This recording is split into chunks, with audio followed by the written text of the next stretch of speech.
নমস্কার, আমি কাজল দত্ত রায়। আমার কিছুক্ষণ চ্যানেল থেকে আমি কিছু ছোট ছোট ছড়া তুলে ধরছি। আশা করি ছোটোবেলার কথা সবার মনে পড়বে এবং ভালোও লাগবে। আপনারা শুনবেন খুব ছোট্ট ছোট্ট ছড়া। আজকে আমি একটা ছোট্ট রবীন্দ্রনাথ ঠাকুরের একটি ছড়া বলছি, দামোদর শেঠ। অল্পেতে খুশি হবে দামোদর শেঠ কি, মুরগির মোয়া চাই, চাই ভাজা ভেটকি। আনবে কটকি জুতো, মটকিতে ঘি এনো, জলপাইগুড়ি থেকে এনো কই জিও না।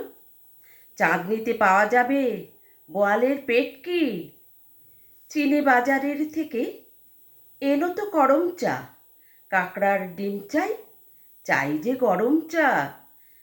না হয় খরচা হবে, মাথা হবে হেটকি। মনে রেখো বড় মাপে করা চাই আয়োজন। কলেবর খাটো নয়, 3 মণ প্রায় ওজন।